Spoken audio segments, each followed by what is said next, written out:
Hello student, आज हम ओबीजी के एक बहुत ही इंपॉर्टेंट टॉपिक को डिस्कस करने वाले हैं which is antepartum haemorrhage. Okay, so antepartum haemorrhage को अगर हम फ्रेगमेंट करें तो हम इसको 3 पार्ट में फ्रेगमेंट कर सकते हैं। Anti partum and haemorrhage. Anti का मतलब होता है बिफोर, पार्टम का मतलब होता है बर्थ एंड हेमरेज का मतलब होता है ब्लीडिंग। यानी जो ब्लीडिंग अकर हो रही है मदर में या प्रेग्नेंट वुमेन में बिफोर डिलीवरी हो रही है तो उस कंडीशन को हम एंटीपार्टम हेमरेज कहते हैं, या शॉर्ट फॉर्म में हम एपीएच के नाम से इसे कॉमनली जानते हैं। ठीक है, अब सबको पता है जो प्रेगनेंसी होती है वो 40 वीक की प्रेगनेंसी होती है। इन बिटवीन प्रेगनेंसी जो ब्लीडिंग होती है हम उसे एंटीपार्टम हेमरेज के नाम से जानते हैं, जो कि मैंने आपको भी बताया। लेकिन 40 वीक में कौन से वीक में या किस वीक के बाद ब्लीडिंग होगी तो हम उसे एंटीपार्टम हेमरेज कहेंगे। जो टोटल ड्यूरेशन होता है प्रेगनेंसी का वो 40 वीक का होता है। ठीक है, मैंने आपको बताया कि 40 वीक में इन बिटवीन कभी भी ब्लीडिंग हो रही है तो उसे हम एंटीपार्टम हेमरेज कह रहे हैं। लेकिन इस एंटीपार्टम हेमरेज को अकर होने के लिए एक स्पेसिफिक टाइम पीरियड चाहिए, तभी हम उसको एंटीपार्टम हेमरेज में कंसिडर करेंगे। तो इसका क्या पैरामीटर है, जब भी मदर को ब्लीडिंग होती है और वो ब्लीडिंग 24 टू 28 वीक के बाद होती है और बच्चे के डिलीवर होने से पहले होती है तो उस कंडीशन को हम एपीएच कहते हैं। एपीएच में ब्लीडिंग होती है लेकिन इसमें एक स्पेसिफिक टाइम पीरियड है। वो specific time period gestational age होती है, जो 24 से 28 जेस्टेशनल एज के बाद बच्चे की जब ब्लीडिंग होती है और बच्चा डिलीवर होने से पहले वो ब्लीडिंग होती है तो उस कंडीशन को हम एपीएच कहते हैं। एपीएच में first stage and second stage labour दोनों ही इंक्लूडेड होता है, क्योंकि यहाँ तक भी बच्चा अभी तक डिलीवर नहीं हो पाया है, इसलिए हम इस स्टेज को भी एपीएच में कंसिडर करते हैं। जैसे ही बच्चा डिलीवर हो जाएगा और उसके बाद ब्लीडिंग होगी तो उस कंडीशन को हम पीपीएच कहते हैं, जो हम आगे फर्दर लेक्चर्स में उसको कवर अप करेंगे। अभी हम एपीएच के बारे में पढ़ रहे हैं। तो एपीएच बेसिकली क्या है? एपीएच एक तरीके से यूट्राइन ब्लीडिंग होती है जो थ्रू द वेजाइना जो होती है हमें विजिबल होती है, और इसमें जो टाइम ड्यूरेशन होता है 24 to 28 week of gestational age के बाद होता है और बच्चे के जन्म के पहले होता है या बच्चा डिलीवर होने के पहले होता है। तो कंडीशन किस में कंसिडर होती है? एपीएच में कंसिडर होती है। करेक्ट।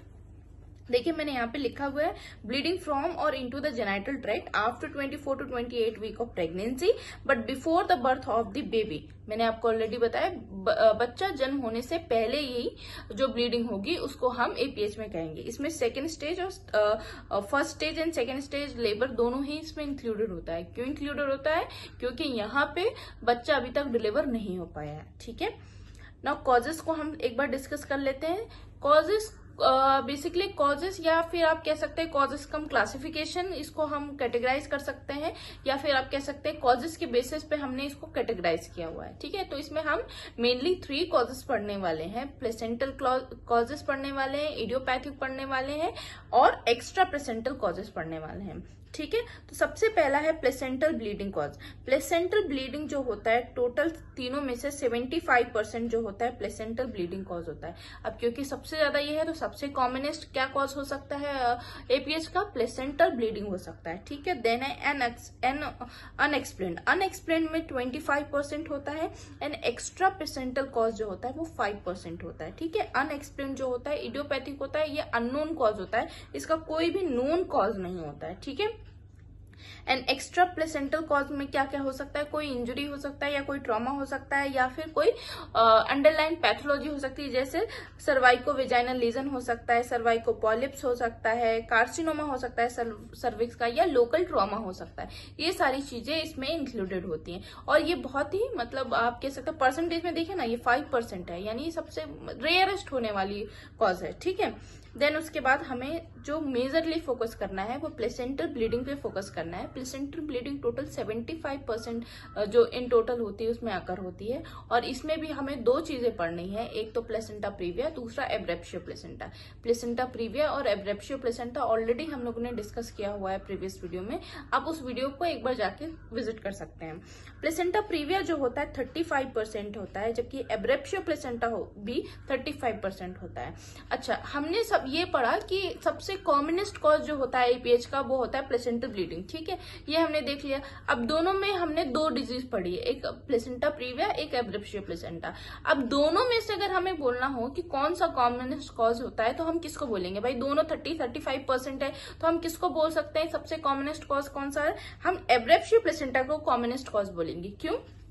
क्योंकि जो प्लेसेंटा प्रीविया है उसका कोई भी नोन कॉज नहीं होता है, ये कॉजलेस होता है, इसमें कोई कॉज ही नहीं होता है, जबकि एब्रेप्शियो प्लेसेंटा का कॉज प्रेजेंट होता है। इसलिए सबसे कॉमनेस्ट जो होगा एब्रेप्शियो प्लेसेंटा होगा। क्यों? क्योंकि जिसका कॉज नहीं है वो उसका कोई कोई डेटा नहीं है, तो इसलिए हम उसको कॉजलेस में कंसिडर करते हैं और कॉमनेस्ट को हम एब्रेप्शियो प्लेसेंटा में कंसिडर करते हैं। ठीक है, होप ये आपको क्लियर हो गया होगा।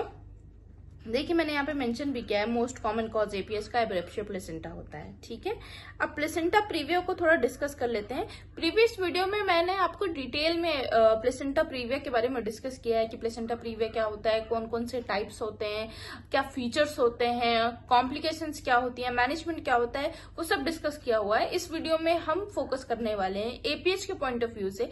यहाँ पे अगर आपका क्वेश्चन आता है APH के बारे में तो उस पॉइंट ऑफ व्यू से मैंने यहाँ पे डिस्कस किया है आपसे कि इसमें क्या सिम्टम्स आएंगे और क्या फर्दर हम मैनेजमेंट करेंगे। ओके, डिटेल में पढ़ने के लिए आप पुरानी वीडियो आप एक बार विजिट कर सकते हैं। तो सिम्टम्स को एक बार देख लेते हैं। जो प्लेसेंटा प्रीविया है एंड एब्रेप्शियो प्लेसेंटा है, दोनों के सिम्टम जस्ट अपोजिट होते हैं। तो आप एक कंडीशन को अगर आप पढ़ेंगे तो उसका अपोजिट सिम्टम आप लिख सकते हैं अदर डिजीज में। तो हम प्लेसेंटा प्रीविया डिस्कस कर रहे हैं। इसमें देखिए मैंने आपको बताया क्योंकि इसका कोई कॉज नहीं होता इसलिए कॉजलेस ब्लीडिंग होती है। इसमें ब्लीडिंग तो होगी लेकिन इसका कोई भी कॉज नहीं होगा और ये पेनलेस ब्लीडिंग होगी। रिमेंबर, प्लेसेंटा प्रीविया में पेनलेस ब्लीडिंग होती है जबकि एब्रेप्शियो प्लेसेंटा में पेनफुल ब्लीडिंग होती है। ठीक है, क्योंकि ये पेनलेस ब्लीडिंग होगी, यहाँ पे यूट्रस कैसा होगा? सॉफ्ट होगा, रिलैक्स होगा, रिलैक्सिंग यूट्रस होगा और सॉफ्ट होगा, इसलिए यहाँ पे नॉन टेंडर यूट्रस होगा। कोई भी रिजिडिटी प्रेजेंट नहीं होगी यूट्रस में और कॉन्ट्रैक्शन भी नहीं प्रेजेंट होगा क्योंकि कॉज ही नहीं है यहाँ पे। ठीक है, इसमें जो ब्लीडिंग होगी फ्रेश ब्राइट रेड ब्लीडिंग होगी। ठीक है, एंड इसमें जो ब्लीडिंग होगी वो ऑनसेट और रिकरेंट भी हो सकती है। ऑनसेट मतलब इसका जो होगा सडन होगा, मतलब सडन ब्लीड होगा, और रिकरेंट होगा, बार बार ब्लीडिंग हो सकती है। तो बार बार ब्लीडिंग की वजह से इसमें एनीमिया भी हो सकता है और वार्निंग हेमरेज भी हो सकता है। वार्निंग हेमरेज मतलब हेमरेजिक कंडीशन आ सकती है, मदर शॉक में भी जा सकती है इस कंडीशन में। ठीक है, और इसमें जो होगा बच्चे का जो हेड होगा, क्योंकि प्लेसेंटा प्रीविया में क्या होता है, जो प्लेसेंटा होता है वो लोअर यूट्राइन सेगमेंट में क्या हो जाता है, इम्प्लांट हो जाता है। तो जिसकी वजह से क्या होगा, जो बच्चा जब इंगेज होने की कोशिश करेगा तो इंगेज नहीं हो पाएगा, उस कंडीशन को बोलेंगे हेड इज फ्लोटिंग। ठीक है, हेड क्या होगा, इंगेज नहीं हो पाएगा, जो शेल स्पाइन है वहां पे इंगेजमेंट प्रोसेस नहीं हो पाएगी, इसलिए यहाँ बच्चे का हेड कैसे करेगा, फ्लोट करेगा। ठीक है, तो उसको बोलेंगे head is floating. And stall वर्दी साइन यहाँ पे एक मोस्ट इंपॉर्टेंटली देखने को मिलेगा। स्टॉल वर्दी साइन क्या होता है, ये किसमें देखने को मिलता है, प्लेसेंटा प्रीविया में देखने को मिलता है। और इसमें क्या होता है, जो बच्चे का बच्चे का जो हार्ट रेट है, जिसको हम फीटल हार्ट रेट FHR के नाम से जानते हैं, वो स्लो हो जाएगी। और ये किसमें देखने को मिलता है, टाइप 2 प्लेसेंटा प्रीविया में देखने को मिलता है। पोस्टीरियरली साइड, जो पोस्टीरियर साइड में प्लेसेंटा प्रीविया होता है, टाइप 2 जो होता है प्लेसेंटा प्रीविया। अब टाइप 2 प्लेसेंटा प्रीविया क्या होता है, इसके लिए आप मेरी पुरानी वीडियो एक बार विजिट कर लीजिए, उसमें मैंने क्लासिफिकेशन बहुत अच्छे से बताया हुआ है। तो टाइप 2 प्लेसेंटा प्रीविया में ये स्टॉल वर्दी साइन देखने को मिलेगा और ये मोस्ट डेंजरस कंडीशन होती है टाइप 2 प्लेसेंटा प्रीविया। क्यों, यहाँ पे बच्चा जब इंगेज होगा तो इंगेज होने की वजह से क्या होगा, प्लेसेंटा पे प्रेशर पड़ेगा, जिससे ब्लड सप्लाई जो होगी कॉम्प्रोमाइज होगी और बच्चे तक ब्लड प्रॉपरली पहुंचेगा नहीं, जिसकी वजह से फीटल हार्ट रेट जो होगा बस स्लो हो जाएगा और फीटल डिस्ट्रेस की भी कंडीशन यहाँ पे देखने को मिल सकती है। ठीक है, देन डायग्नोसिस क्या करेंगे, डायग्नोसिस में देखिए हम सबसे पहले कंफर्मेटरी जो डायग्नोसिस होती है हम USG करते हैं। USG में हम दो तरीके से USG परफॉर्म कर सकते हैं। पहला तो हम ट्रांसवेजाइनल और एब्डोमिनल USG परफॉर्म कर सकते हैं। ठीक है, तो ट्रांसवेजाइनल USG तभी हम परफॉर्म करेंगे जब जो USG प्रोब है वो सिर्फ और सिर्फ वेजाइना तक जाए, वो यूट्राइन कैविटी में ना पहुंच जाए, तो हम वेजाइनल जो हमारी USG है उसको परफॉर्म कर सकते हैं। अदरवाइज हम एब्डोमिनल USG से भी इसको कंफर्म कर सकते हैं। तो कंफर्मेटरी डायग्नोसिस जो प्लेसेंटा प्रीविया है उसकी क्या होती है, USG होता है। ठीक है, देन इसमें हमें पर विजाइनल एग्जामिनेशन पीवी अवॉइड करना है, हमें पर विजाइनल एग्जामिनेशन नहीं करना है। इसमें क्या हो सकता है, अगर 4th स्टेज प्लेसेंटा प्रीविया है तो उसमें चांसेस हैं कि प्लेसेंटा जो है परफोरेट हो सकता है, ठीक है, जिससे और भी सीवियर ब्लीडिंग हो सकती है, ठीक है। देन डबल सेटअप एग्जामिनेशन, जिसको हम एक तरीके से वेजाइनल एग्जामिनेशन कहते हैं, इसमें क्या होता है, ये नॉर्मली हम परफॉर्म नहीं करते हैं ऐसी कंडीशन में। ये सिर्फ एक नॉलेज के लिए है कि ये भी एक तरीके से डायग्नोस्टिक टेस्ट होता है। इसमें बेसिकली क्या करते हैं, डिग्री और टाइप ऑफ प्लेसेंटा प्रीविया को हम डिटेक्ट करने के लिए करते हैं। इसमें मैनुअली हम क्या करते हैं, जो विजाइनल कैविटी है उसके थ्रू हम क्या करते हैं, एग्जामिन करते हैं। तो उस केस में हमें क्या करना है, सबसे पहले अगर हम ऐसी टेक्निक को अप्लाई कर रहे हैं पेशेंट के ऊपर तो कंसेंट लेना है। कंसेंट को और ये प्रोसीजर उसके बारे में जो फैमिली मेंबर्स है उनको एक्सप्लेन करना है, और उसके साथ जो हमारी प्रायर रिस्पॉन्सिबिलिटी, हमें टीम तैयार करनी है किसके लिए, ओटी के लिए, सिजेरियन सेक्शन के लिए। सिजेरियन सेक्शन के लिए क्यों, क्योंकि इस कंडीशन में क्या होता है कि हमें सबसे पहले ओटी प्रिपेयर करनी होती है, सारी टीम को वहां पे अपॉइंट करना होता है, और हम मैनुअली एग्जामिन करते हैं। मैनुअली एग्जामिनेशन करने के बाद कोई भी बच्चे में प्रॉब्लम्स आती हैं या मदर को लाइफ थ्रेटनिंग कंडीशन होती है या ब्लीडिंग बहुत सीवियर हो जाती है, तो इमीडिएटली हमको क्या करना होता है, यहाँ पे सिजेरियन सेक्शन परफॉर्म करना होता है मदर का। इसलिए ये नॉर्मली नहीं यूज करते हैं, लेस फ्रीक्वेंटली, देखिए मैंने लिखा लेस फ्रीक्वेंटली यूज किया जाता है, ये नॉर्मली यूज नहीं किया जाता है, क्योंकि कंफर्मेशन के लिए अब यूएसजी वगैरह से हम कंफर्म कर सकते हैं, ठीक है। ये हो गया डायग्नोसिस। अब हम पढ़ लेते हैं ट्रीटमेंट के बारे में। ओके, मैनेजमेंट अगर हमें ऐसे पेशेंट जो प्लेसेंटा प्रीविया जिसको है, उस ऐसे पेशेंट के लिए जो हम मैनेजमेंट करेंगे, जो ट्रीटमेंट होगा वो आईपीडी बेसिस पे होगा, यानी इन पेशेंट पे होगा। हम ऐसा नहीं कर सकते हैं कि ओपीडी बेसिस पे पेशेंट आ रहा है हम उसको ट्रीटमेंट दे रहे हैं, नो। ऐसे पेशेंट को हमें क्लोज ऑब्जर्वेशन में रखना है, ठीक है। तो हमें पेशेंट को एडमिट करना होगा, आईपीडी ट्रीटमेंट देना होगा और क्लोज ऑब्जर्वेशन में रखना होगा। अब क्लोज ऑब्जर्वेशन को हम 2 पार्ट में फ्रेगमेंट करके पढ़ने वाले हैं। सबसे पहले हम पढ़ेंगे जो 37 वीक यानी 37 वीक से ज्यादा की प्रेगनेंसी है उनके बारे में पढ़ेंगे, और 37 से वीक की कम प्रेगनेंसी है उसके बारे में पढ़ेंगे, ठीक है। तो 37 वीक से ज्यादा की जिनकी प्रेगनेंसी है उसमें हम 2 चीज परफॉर्म कर सकते हैं। पहला तो सीएस कर सकते हैं, यानी सिजेरियन सेक्शन कर सकते हैं। दूसरा हम लेबर कर सकते हैं, लेबर इंड्यूस करा सकते हैं। तो लेबर इंड्यूस कराने के लिए क्या कर सकते हैं, तभी हम लेबर इंड्यूस कराएंगे जब सर्विक्स जो होगी फेवरेबल होगी। सर्विक्स फेवरेबल का कंडीशन क्या क्या हो सकता है, एंगेजमेंट होना चाहिए, फीटल डिस्ट्रेस नहीं होना चाहिए, वेजाइनल ब्लीडिंग नहीं, यहाँ पे नहीं होना चाहिए, ऐसा नहीं है यहाँ पे मैंने फीटल डिस्ट्रेस लिखा था और फीटल डिस्ट्रेस लिखेंगे, नो, फीटल डिस्ट्रेस नहीं होना चाहिए, एब्सेंट होना चाहिए वेजाइनल ब्लीडिंग, और सर्वाइकल डायलेशन भी होना चाहिए। मतलब ये सारी फेवरेबल कंडीशन होगी तभी हम लेबर तक बच्चे को लेके जाएंगे, ठीक है। इन केस फेवरेबल कंडीशन नहीं है तो हम सी सेक्शन के लिए भी कर सकते हैं, सिजेरियन सेक्शन के लिए भी बोल सकते हैं। अब सिजेरियन सेक्शन के लिए हम क्या करेंगे, टाइप 2 और टाइप 3 अगर प्लेसेंटा प्रीविया है तो हम एलएसीएस करेंगे, और टाइप 4 प्लेसेंटा प्रीविया में यूएससीएस करेंगे, ठीक है। ये क्लासिकल सिजेरियन सेक्शन होता है, ठीक है ना।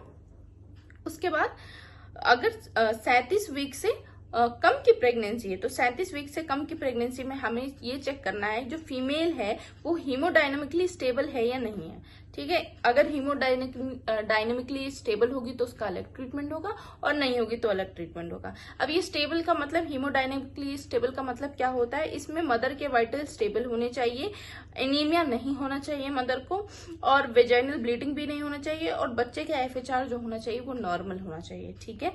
अगर मदर स्टेबल होती है तो हम उसे अंडर क्लोज ऑब्जर्वेशन रखते हैं, प्रेगनेंसी को कंटिन्यू करते हैं टिल 37 वीक, और बच्चे को और मदर को स्टेरॉइड देते हैं, क्योंकि बच्चे को जब हम डिलीवर करेंगे तो लंग मैच्योरिटी के लिए हम स्टेरॉइड वगैरह दे सकते हैं, ठीक है। अगर स्टेबल नहीं है, मदर स्टेबल नहीं है, तो हम irrespective of gestational as pregnancy को हम टर्मिनेट कर देंगे।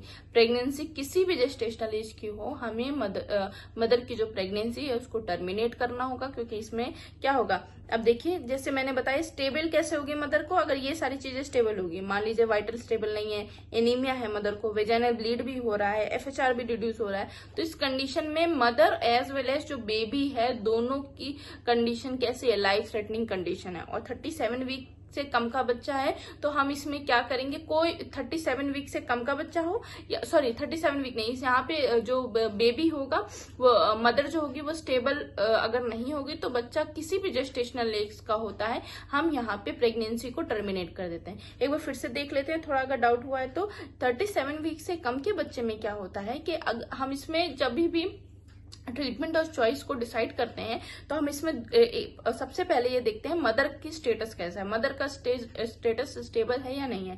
अगर स्टेबल है तो हमारा ट्रीटमेंट ऑफ चॉइस दूसरा होगा और अनस्टेबल है तो दूसरा होगा।